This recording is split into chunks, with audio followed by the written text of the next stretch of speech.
wala kami sa listahan. Tapos na yun. Ang tinatanong natin yung sources, linista ninyo, maifip eh. Ano yun, kamatayan o gutom?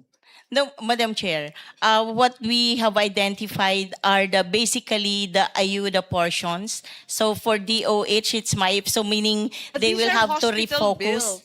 So, ang akin lamang, wag tayo paasa, no?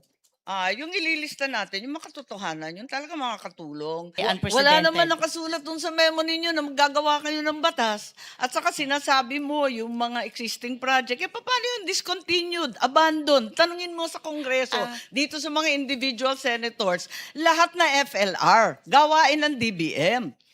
Yes, Madam Chair, if Eh I yun na may, nga, yes, kung ganon, palagay ko, hindi sakop yun ng mahiwagang circular. 4.4.2. Tignan ninyo.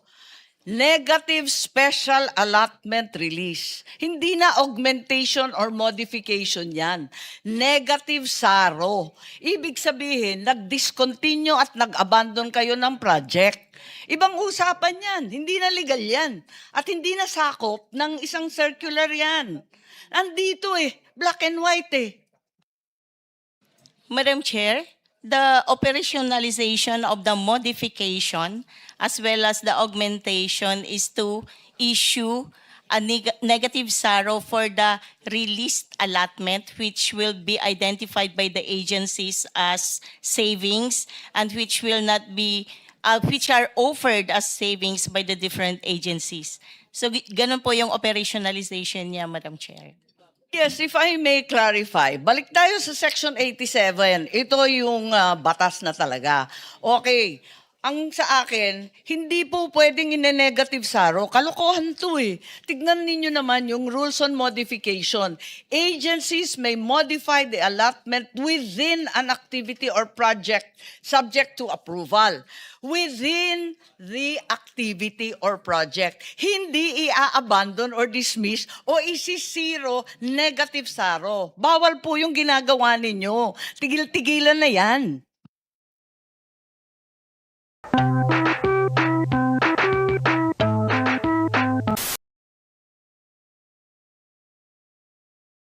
Kundi maswerte na sa 30% kung talagang itatalakay at bibilangin lahat. So sana, Mr. Chair, sa susunod, tawagin natin yung DOT kung meron silang remedial measures at tulong sa mga resort. Kasi kung ganun yung Holy Week, inaasahan na namin na yung summer vacation ng kabataan, kung saan talagang nagro-road trip ang lahat, talagang lugi na naman. Yun ang mabigat kasi ang nag-retain lang ng kanilang reservations nitong Holy Week yung mga high-end, yung mga 4-5 star. Yung mga iba, talagang hindi na nakayanan umakyat ng Baguio o na Ilocos at nagkansela lahat. Kaya I enjoin the body to please call on the DOT and urge them to take measures relevant also to this. I also greet ang ating City Mayor of Zamboanga, si Kaimer Olaso. At interesado ako sa kanyang sinasabi pagkat yun din ang diskusyon natin, yung fisheries, yung lugi at pagtitirik ng tuluyan ng fisheries. Alam ko na si Secretary Laurel ay nagmamadali. Gusto ko lang alamin kung alam natin na nasa 40% yung fuel cost dati, ngayon umaapak na hanggang sa 80% ng halaga ng gastos. At dati nabanggit ni Secretary Laurel na may 10 pesos per liter fuel voucher sana ang DA na ibibigay sa agricultural transport and fisher folk. Ano po ang nangyari na dito sa 10 peso liter fuel? Mr. Chair, basically, per area lumalabas, iba-iba ang request. No? Like Gensan is not asking for a 10 peso per liter. General Santos Fisher, Handline and commercial fishers are asking for actually 10 peso Yes, sa baliktad. presyo. That's right. But you also mentioned that yung 10 pesos support based on landed fish volume para sa commercial fishers. Pero doon sa mga pinaka-small time, ang inaasa-asahan nila, yung fuel voucher naman. Yes. Yun na nga, sa Zamboanga naman, yung sa Zamboanga naman, ang request naman ng mga sardine fishers sa Zamboanga is actually itaas yung presyo ng canned sardines from 22 to 25 pesos to 28 pesos if possible. So kinukonsider, nag-uusap kami ng DTI, consider yun para nga makaluwag sa kanila. Yung But ang ta- pangungusap po na yun, 2.5 buwan na halos itong pagbomba sa Iran. Hindi, Meron na ba tayong action? Ang tagal kasi last time, review Hindi, po. meron kasi- 2.5 months na po to. may agreement 2.5 kasi, months na hindi kumakain. Mabigat-bigat yan. may agreement kasi yung canners natin na hindi sila magtataas ng presyo until tomorrow. Pero can we at least look forward to the fuel support na 10 pesos doon sa pinakamaliliit na marginal fisher folk? Nag-start na to sa presentation namin Pero kanina, sakot, yes, I was monitoring. Kaya lang, one time, big time daw yun eh. Natatakot sila kasi walang maaasahan na susunod. Yes, may aasahan naman, but as mentioned din sa amin, we're waiting for the fund na The request 96.1 billion. 45 actually. Okay, yes, yung for that hinihintay namin yung portion. 6 billion na i-release sa amin ng DBM, yung immediate i-release sa amin, hopefully within the next few weeks, then makaka-roll out na kami. Also, Mr. Secretary, apropos of Benguet and Baguio, the Cordillera of Central Luzon as well as Ilocanja. Nais kong tanungin kasi nasabi po ninyo na kinakailangan lumipat na tayo mula sa urea na pagkamahal-mahal. Aminin natin, lampas na ng 3,000, no? Kaya't ngayon, ang sabi po ninyo, nasang-ayon naman kami lahat, talagang dapat lumipat na sa iba't iba pang fertilizer. Malaki ang gastos ng ating pamahalaan noon na magturo ng biofertilizer, maglipat sa phosphate, mag-isip ng iba't iba pang teknolohiya sa agrikultura. Subalit, ang namamayagpag sa amin lahat ay itong kontrata. Bakit may exclusive monopoly ang agri-specialist at iisa lang yung bio-N lang? Samantalang kami dati, hanggang ngayon, talagang hanggang yung pinakamaliit na nagsasaka, meron naman kaming binubulok para magkaroon ng mga organic at biofertilizer. Kayang-kaya naman namin gawin. Bakit pipilitin yung 3,600 pesos? Kamahal-mahal ng asin na yan. Alam naman namin kung kami na lang ang gagawa, 138 pesos, menos pa. Kasi basura lang yan. Ba't binigay ang kontratang yan sa ASI? Sino ba si ASI na sila lamang ang pwedeng gumawa ng biofertilizer? I am actually unaware na ASI has a giant contract for biofertilizer. Yes, that's our awareness na dati-dati lahat kami gumagawa, di ba? Sa lahat ng bukid meron tayong biofertilizer sa likuran. Subalit ngayon, ang in-stipulate ng DA, yung bio-N lang ang pwedeng gawin galing sa UPLB na maganda naman talaga. Tapos iisa lang yun. Samantalang dami-daming vermiculture, vermi-tea. I guarantee ho, mali ho yung information ninyo. Ang sinusuportahan ho ng DA is Agri-N, not Bio-N. Agri-N. O Yes. tapos, Agri-N is free to everybody who wants to use it, and yun ang pinopromote ng DA, not Bio-N nor Agri-Specialist. yes, we'd be very, very grateful if we could get enlightenment on these facts because the Federation of Free Farmers as well as many of the organics and other farmers are protesting I this guarantee contract. you, mali yung information na binigay sa inyo ng Federation of Free Farmers. Okay, I'm happy to hear that, Secretary, and I would be very grateful if the Agriculture Department would provide us with the correct, accurate, and truthful information we will as soon provide, as possible. and para malinaw na kasi ang raming sinasabi ng Federation of Free Farmers na walang katotohanan. Honestly, fa-filean na namin sila ng kaso dahil sa ramin lang fake news. Andito pala yung FFF. Baka gusto nila magsalita. Uy, Jason, sino ba rariyan? Ay, andyan pala kayo eh. Si Manong Leonie nariyan. Manong Leon, ihahabla na raw kayo.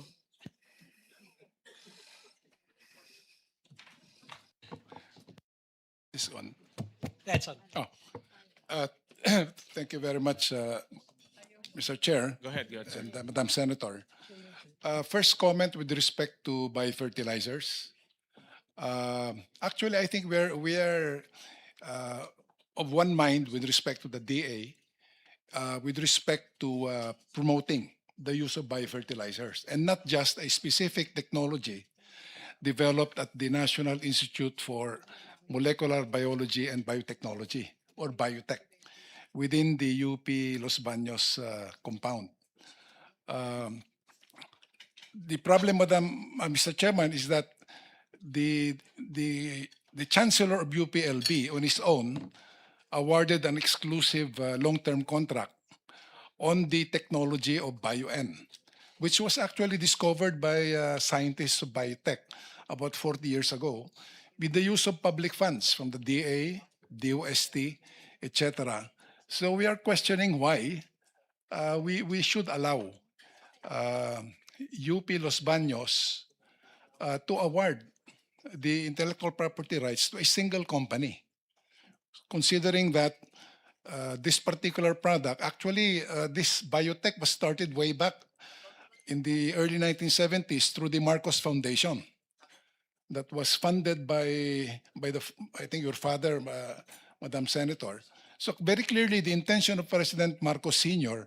was to make this technology available to all, not to a single company and not to a single individual. So that's why we are questioning why this award was given to a single company, a fairly new, very new company, which only started its work in biofertilizer in 2023.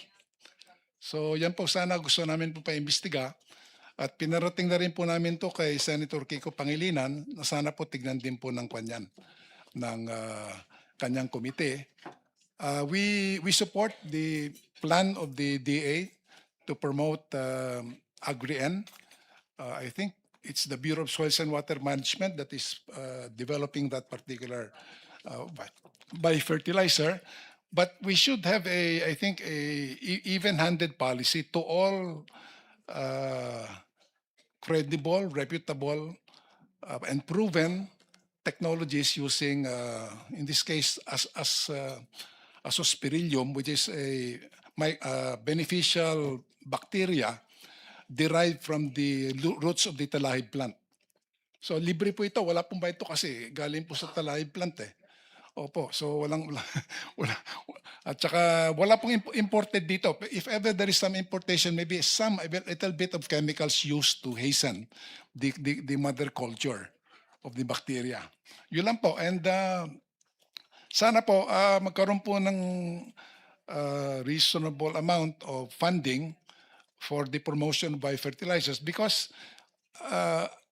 if I remember correctly, a kilo of biofertilizers, which would cost roughly 750 pesos to about a little over 1,000 pesos, can replace two sacks of synthetic urea fertilizer. So ang kapalit po nito, 750 pesos or a little above it, ang kanya pong impact as more or less comparable to the impact of 2 bags of synthetic urea worth at this point about 5,000 pesos.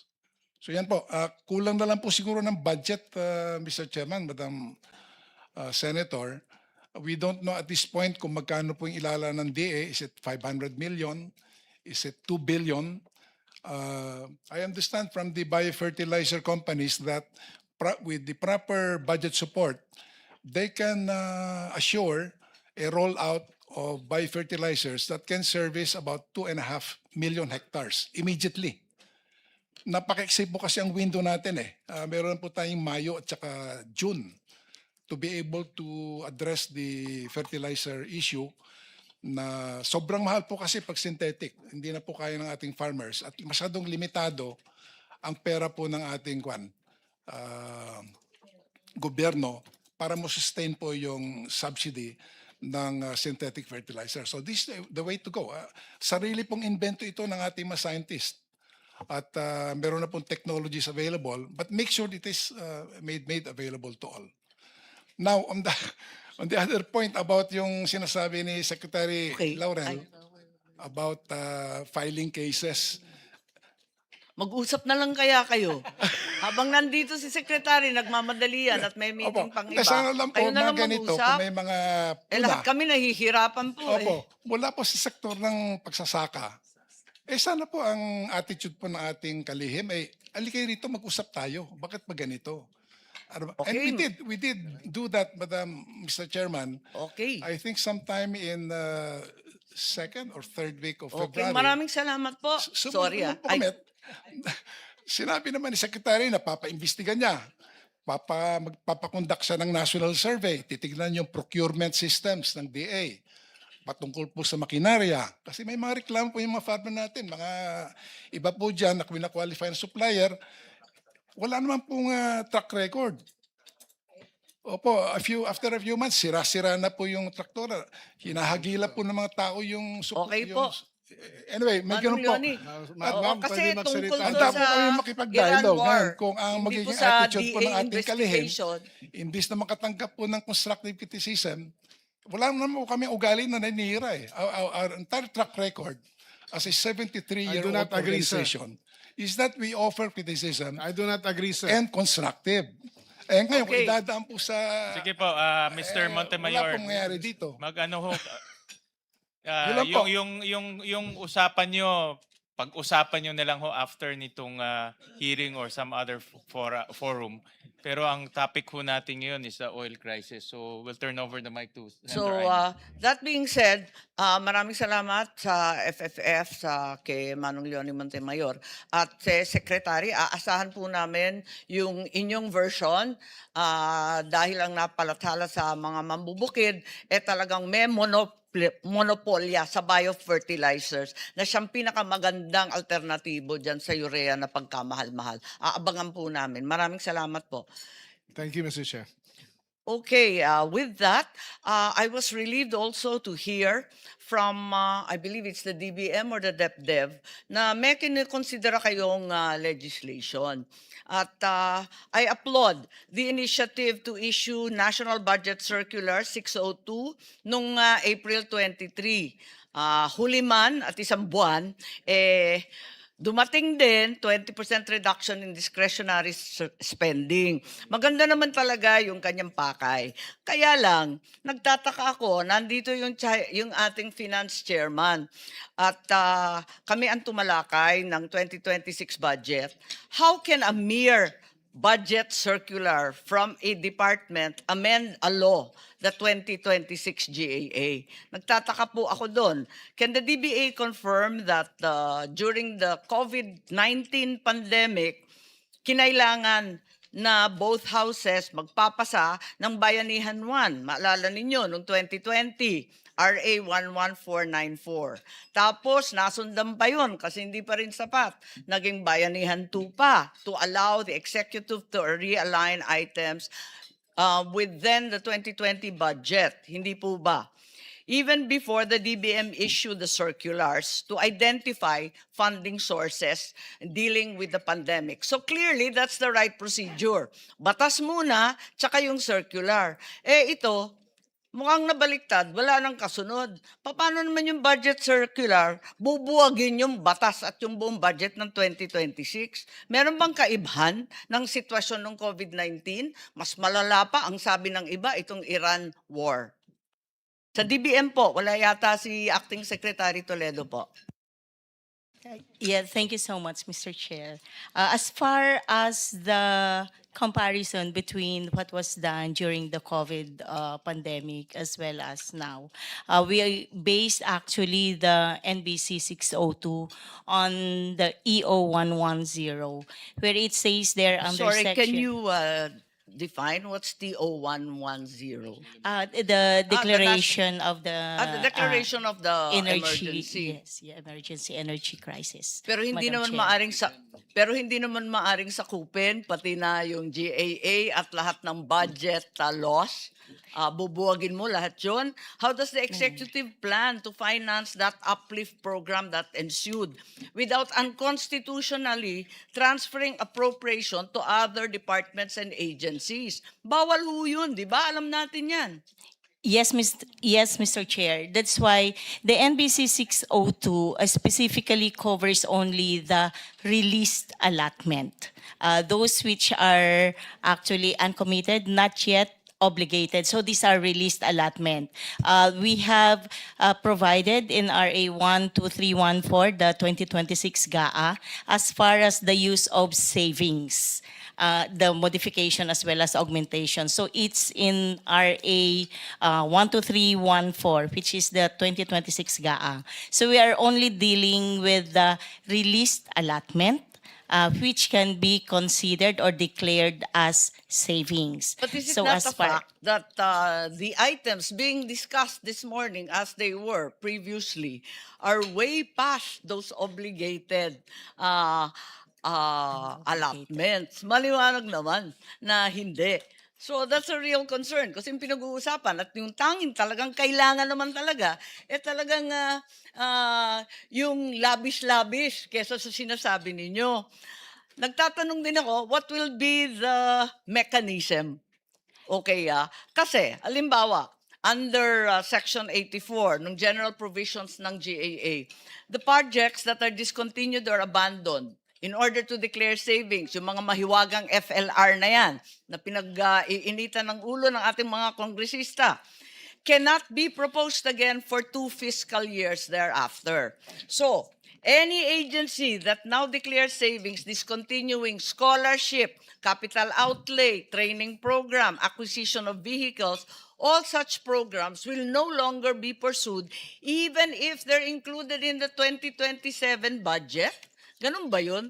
Can the DBM explain this mechanism? At talagang parang binaliwala ninyo yung 2026, tapos for the next 2 years thereafter, ano nang papel ng legislature at sino na may hawak ng power of the purse? Yeah. Mr. Chair, if I may at least provide some clarifications as far as the NBC 602 is concerned. As far as NBC 602 is concerned, it covers only the released allotment, which are unobligated. Now, for the unreleased appropriations pertaining to 2025 as well as 2026 GAA, it has also been mentioned earlier by DepDev, being the Secretariat of Uplift, that we are, in the event that it is still needed, we are considering a bayanihan type like bill. With all due respect, Yusek, and to the entire DBM, ang pagkaintindi namin, kahit released allotment pa yan, hindi pwedeng i-transfer or realign yan. Kasi technical malversation na ang papasukan mo. Kahit released na yan. Hindi mo pwedeng ilipat-lipat. Mas malala nga pag released eh. Andyan na yung pera, nasa kamay mo na. Tapos kung san-san mo ilalagay, mas trouble yun. Madam Chair, if I may clarify, as far as the provisions on the use of savings, as well as its definition and Yes, they're when very, it can be very declared. clear. They're in sections 83 to 87. Ang Yes, liwaliwanag Madam naman Chair. ng budget namin. Yes, Madam Chair. It says there that in the event of modification, so it can be done through general provision under 12314, RA 12314, which is a 2026 GAA. And then for the use of savings, using the augmentation, which would require an OP approval, it should refer to released allotments and Okay. unobligated. Given that, wala namang kayong following the circular, wala namang approved ng OP, di ba? Madam Chair, it's provided also in the I know circular that. 602. It's section 87. It's very, very clear. Kami Yes, Madam nagsulat Chair. niyan eh. Yes, Oo. Madam Chair. One of the salient features of National Budget Circular 602, the one that we had just released, Madam Chair, covers 2026 released allotments which are unobligated. Now we are asking the agencies to submit a report and to assess their unobligated allotment if they are. So if these Yusek, are, you're saying that so far, the departments have not submitted anything and the OP has not approved anything. None yet, Madam Chair. 2.5 buwan na. Kailan ba The, mangyayari ito? the deadline provided for under the circular, Madam Chair, is May 15, May 2026. Yes, Madam Chair. So ilang buwan pa tayo nito. Nakakapagtaka talaga eh. Another question po, Chair, sa DBM din. You show a list of last time that you were here, 238 billion worth of available funding in the JA 2026, pati yung continuing appropriations derived from 2025. But upon closer inspection, parang mandaraya yung listahan eh. Dahil kasi yung halimbawa, yung sa DOH, existing program yan with an existing budget. Yung MAIFIP sa 2026, o sabihin natin, 51.65 ang inalat ng Kongreso. Yung unused ng 2025, 7.42. How can the MAIFIP be used to address the problems during the fuel crisis when in fact it's given as hospital bills for indigent patients? Paano naman yun? Parang nanloloko naman tayo sa tao na kunwari may perang ganyan. Ibig sabihin, either, ano ba ibig sabihin? Either magutom kayo sa mga susunod na buwan habang tinatalakay namin o mamatay kayo ng sakit. Ano naman choice yun? Madam Chair, if we may elucidate further, the identified 238.6 billion refers to existing programs. Now, what has been discussed during the uplift meeting is that we would need a refocusing of the target beneficiaries because as of now, we don't really have additional I fund. think We that's are- not that's not what we're talking about. I think Secretary Gatchalian and the DepDev have exhaustively answered that. Ang tinatanong natin, yung possible sources, yun yung tanong at yun ang listahan na binigay ninyo. Wala kami sa listahan. Tapos na yun. Ang tinatanong natin yung sources, linista ninyo, MAIFIP eh. Ano yun? Kamatayan o gutom? No, Madam Chair, what we have identified are basically the ayuda portions. So for DOH, it's MAIP, so meaning But they these will are have to hospital refocus. bills. So, ang akin lamang, wag tayo paasa, no? Yung ililista natin, yung makatotohanan, yung talaga makakatulong. At saka yung sinasabi nga na mga augmentation, hindi yan yung discontinued at abandoned. Yung modification mo ay augment lang, dadagdagan lang, lipat-lipat konti. Pero hindi yung abandoned project, discontinued projects, tinatanong ko kanina. Paano na yung mga scholarship na yun, forever na hindi mag-aaral? Paano yun? Madam Chair, the one that we are also considering, aside from the circulars that we have issued covering released allotment, we are also considering it's on further discussions, yung nga pong bayanihan type bill, which will consider yung mga unreleased appropriations as well as if there will be additional revenues which can be identified Kaya and can be nga. programmed for that. Kaya nga ma'am, inaamin ninyo na hindi pwede to. Mali ito. Magiging unconstitutional pag tuloy-tuloy kasi labag to sa GAA ng 2026 at ng 2025. Hindi ninyo pwedeng ituloy-tuloy ang pinagsasabi ninyo kapag wala pang batas. Kaya sabihin ninyo sa amin, kailangan namin ng batas. Magkakaliwanagan tayo. Otherwise, you are really in a slippery slope of unconstitutionality. Yes, Madam Chair. That's why one of the items, one of the proposed intervention is to seek, if it's necessary, to seek a bayanihan type bill. It's under further discussion and it will also Haba cover... naman ng discussion. 2.5 months na po yung discussion. Nagtataka ako. Nagmagandang loob na kayo, nag-issue ng circular. Dapat may batas na. Mabilis naman kami kumilos pag kinakailangan. Tignan naman ninyo yung excise tax. Binulabog kami. Ang bilis-bilis, signed into law, April 6. Up to now. Eto. Hindi nagkulang ang legislature. There is no policy decision on the suspension or reduction of excise tax on gasoline and diesel, with the executive only choosing to suspend the excise tax on kerosene and LPG, which is taxed at 5 pesos and 3 pesos per kilo respectively. So, binulabog ninyo kami. Sabi, kailangan mapasa to. Otherwise, kontrabida kami. Ayan, niwala ng debate dito. Pack up na kami ni Senator Marcoleta. Hindi na daw magsasalita. Basta ipasa na raw. O sige, di ipasa ninyo. Abay, hanggang ngayon, April 6, ano na ba tayo ngayon? Abay, April 29 na tayo, wala pang desisyon. Ano ba talaga ito?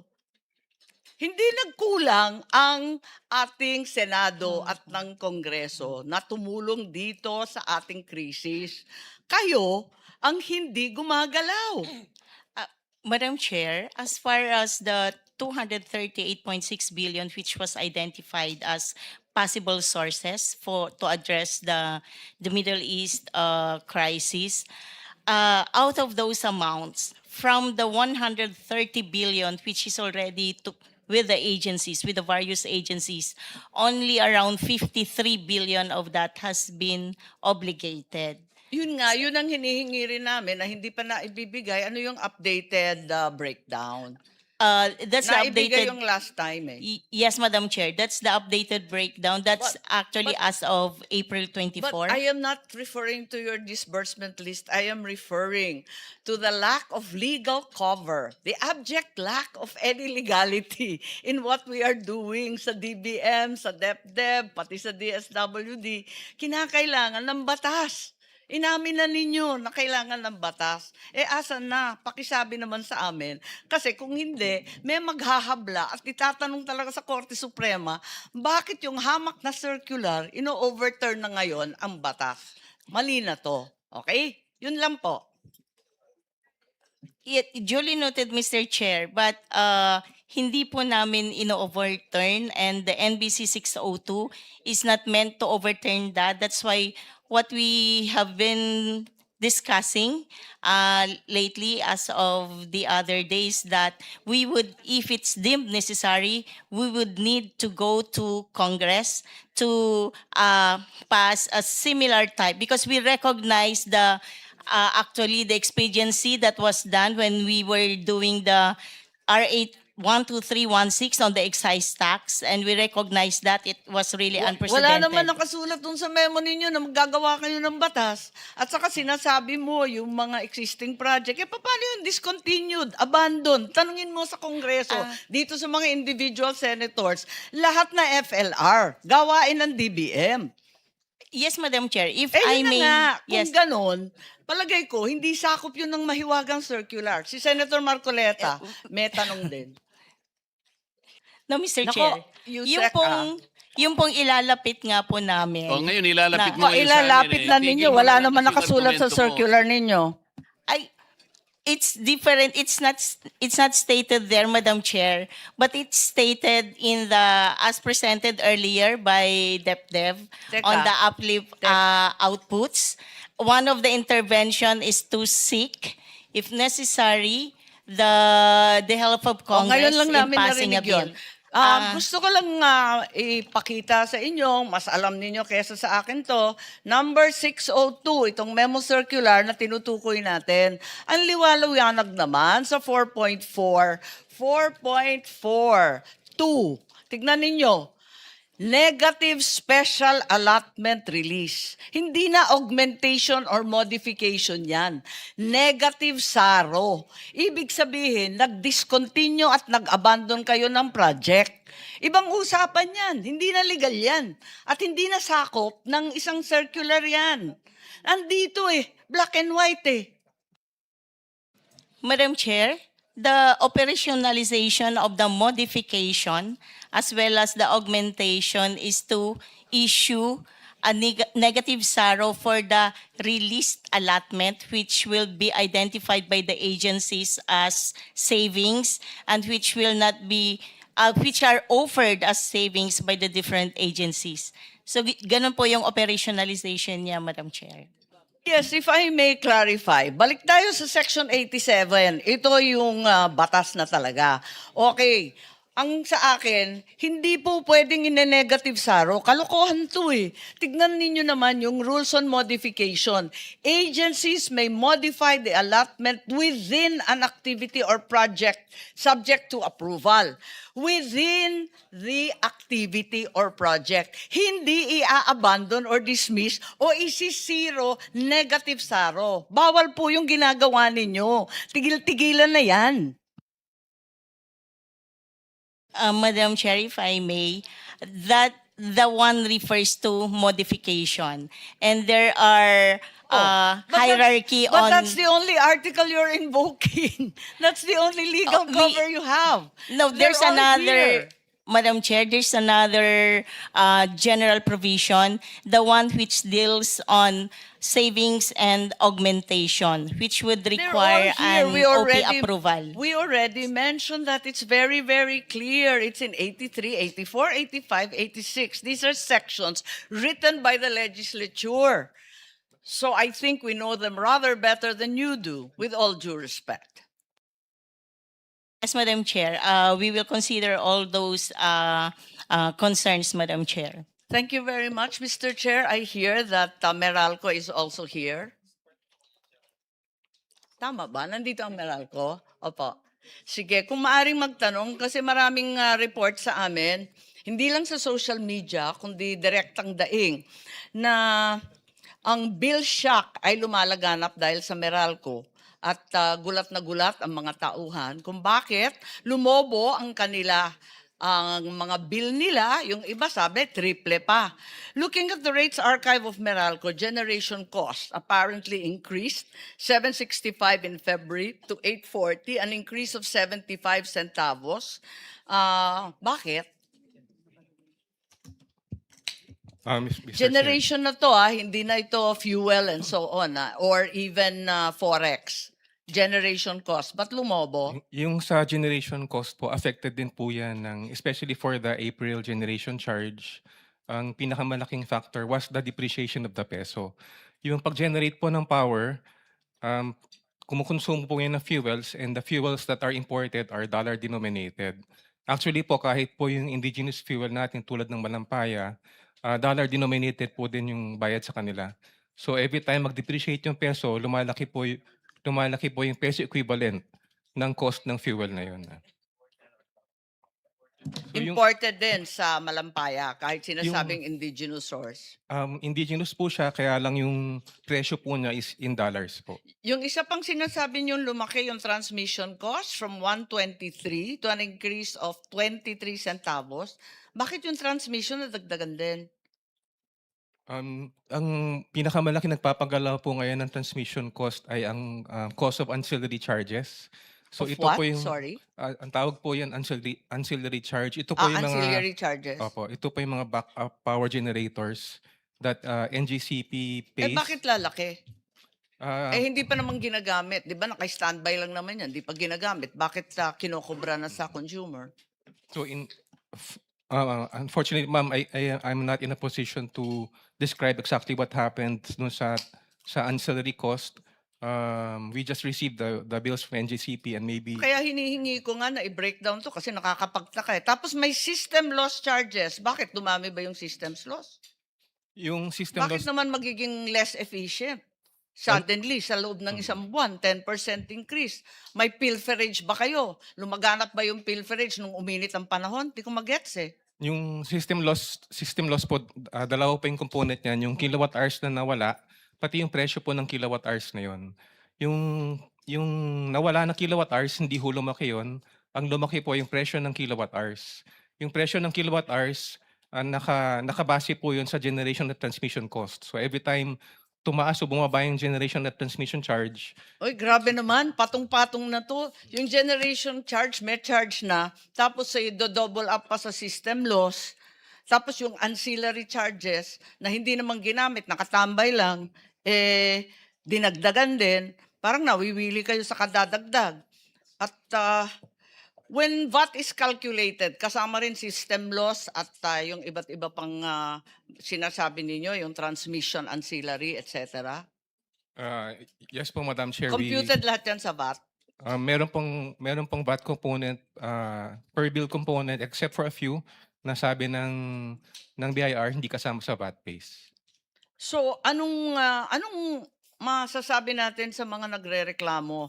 Baka naman pwedeng sumagot din ang ERC o kung sino man diyan sa sa DOE.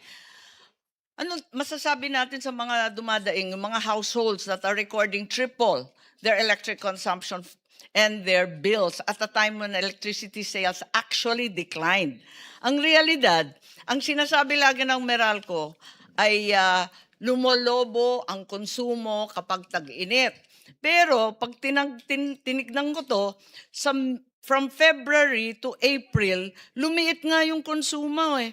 From 2.711 billion kilowatts, naging 2.644 billion kilowatts. It hardly supports the idea that higher consumption occurred in the summer. So what's going on? Can we have ERC perhaps explain? Because it's not just Meralco under the gun here. Yung NEEC sa Nueva Ecija, yung iba't iba pang mga co-op, pare-pareho rin na nagsilobo ang kanilang billing. Yes, Mr. Chair, and we state for a fact that yung mga singil generally nagsipagtaasan, brought about by the increase doon sa pinakamalaking component, which is the generation charge. And as mentioned, because yung transmission charge natin, nakabundle pa dyan yung cost ng ancillary service. So pagka mayroong increase sa generation cost or sa ancillary service, nagkakaroon din ng increase sa transmission. Insofar as the regulated rates, yung distribution wheeling mismo at saka yung transmission wheeling mismo, hindi po masyadong gumagalaw yan kasi yan ay depende doon sa rate approval na ibinigay ng ERC after a rate Sabi mo hindi proceeding. gumagalaw pero lumulobo nga eh. Kaya po, yung mga component po na gumagalaw buwan-buwan tulad ng generation, O yung generation. Yan po. O yung sinabi na ninyo, pati sinabi ninyo, yung transmission, okay. opo, tapos po dahil nakabase yung VAT doon sa total na generation cost, doon po na-apply yung VAT. Kaya't kung tataas yung generation cost, tataas din yung VAT on generation. Pero bakit aabot naman sa triple to? Sobra-sobra naman. At saka ano ba ang magagawa ng ERC para mabawasan naman to? Pwede ba tanggalin na muna yung mga systems loss? Hindi naman nadagdagan yan. Pati yung transmission cost, hindi naman totoong nadagdagan yan. Can we just keep it down? Yes po, over the years, naibaba na po natin nga yung cap, which is the allowable system No, I'm loss talking about cost. the present crisis that we are confronting. Para makatulong lang naman. Doon po sa mga pag-mitigate, nagkaroon na nga din po tayo ng mga rate actions tulad nung sa Meralco to accelerate yung implementation ng kanilang refund to at least realize an additional rate reduction that can offset yung pagtaas po ng kanilang generation charge. Meron na bang na rate reduction na Meralco or other co-op? Yes po, pagdating doon sa accelerated na Kailan? rate Kailan? refund, Saan? that will take effect Magkano? po starting this next billing. Inihabol po talaga namin yung decision dyan ng How much commission. can we look forward to? Pagdating po sa mga residential customers, may mga karagdagang around 20 centavos, 22 centavos para po, lalo pa yung mga residential. Anong tawag dyan? Yan deduction na yan. Opo, that is a separate line item na rate reduction because of the refund awat based on Pero the refund yan, di ba? Opo, rate refund siya brought about by the confirmation by the ERC of the implemented rates of Meralco for July 2022 to 2024 and comparing it with the computed average, actual average, weighted average tariff of Meralco. So yun po yung naging basis kaya siya pinagsoli. Right now may natitira na 14 billion. May isang nagsulat at nagrereklamo na yung total, yung subsidies ang, sinagot sa kanya. Lumaki daw yung bill niya pagkat daw yung dinagdag yung mga total subsidy. Wala naman akong maisip na bagong subsidy pagkat total subsidies really only account for 1 centavo per kilowatt. Is it too much for power distribution utilities to pay for this? Rather than passing it on to consumers. I know that ERC approved, perhaps, did you approve their pass on for both subsidies? First, the Lifeline. Opo, nakabase po din yan kasi doon sa expanded Lifeline program na ipinatutupad natin based on Tapos the ang law. Opo. Based on the EPIRA O, na EPIRA, allows as- subsidies to be charged. Opo, as amended and as extended by subsequent Pero legislation. hindi ba kaya? Maliit lang naman to. Ang liit-liit naman ng Lifeline na yan. At nasabi nga, 135,000 lang naman, 8 million lang naman yan every month. Hindi ba pwedeng i-absorb na ng Meralco yan? Iba-iba din po kasi ang ating mga distribution utilities. Meron din tayong mga electric cooperatives na kung saan ang Hindi, kanilang sana manguna taripa- na yung Meralco. Siyang pinakamalaki. Of course, kung sila po voluntaryo kasi yung mga ina-approve Tinatanong naman ko lang. nating singil Eh, para sa napakahirap na ng buhay eh. para sa distribution charge, ito naman ay po pwede na ating ikonsidera na maximum that they Eh, can alam implement. ko, but there is- Attorney Juan, kasi pinirmahan mo, inapprove ninyo eh. Pinayagan ninyo. Tapos yung senior citizens, the same mechanism. All subsidies to be passed on. Ano? Eh maliit din lang yung senior citizen. Hindi ba pwedeng absorb na lang ng ating mga co-op? Ang tagal-tagal na ng EPIRA law na yan eh. Kailangan siguro pagbabago na. What do you think? Hindi ba pwede isipin yun? Kasi yan ang tinuturo na dahilan Tama. kung bakit lumalaki yung bill nila. Eh, ang liit-liit lang nun eh. Kasi po, lahat naman ng mga programa, yung mga discounts, yung subsidies, ito po kasi ay may cost para sa distribution utility. No, we understand that, but we're in the process of problem solving. Pilit nating hinahanapan ng solusyon na gumaan ng kaunti ang hirap ng tao, di ba? Eh, yung mas may kakayahan na sumagot nitong mga bills na to, eh syempre yung mga co-op at ang Meralco. Tinatanong ko lang naman, pwede bang amyendahan na natin ang EPIRA, pati yung senior citizens, para at least hindi na i-pass on at pampabigat sa ating mga consumers? Wala, Meralco. O kaya nga, tapos na. Yun na lang. Hindi, yung Meralco sasagot po. Madam Chair, ERC, pirma lang kayo ng pirma eh. siguro we'll, of course, we'll defer or we'll comply with whatever regulations ERC releases. Yung sa discount, yung sa Lifeline subsidies lang po, it is used to fund discounts on the bill. Tapos yung discount po na yun, sa lahat ng component ko. So kasama po yung generation charge na yung pinamalaking component yung na-bill. So maybe we need to discuss the mechanism kasi bakit ho i-absorb ng distribution utility lahat when the discount is applied also, for example, to the generation and transmission charges. Okay. Pero bukas ang inyong isipan, kayo na lang magtawaran ng ERC. Ha? Kasi pati yun, pinagdidiskitahan ngayon eh at sinasabi na yun daw ang pampabigat. So kinakailangan talaga ang pag-iisip natin ngayon, hindi lamang sumunod sa batas, kundi tulungan ng tao. Di po ba? So yun lang ang sinasabi ko. Maraming salamat po. Thank you very much, Thank you, Mr. Senator Chair. Mr. Andy, Chair, for those. Yes, go ahead, Chair Juan. Well, of course, we're looking at the components of the electricity bill.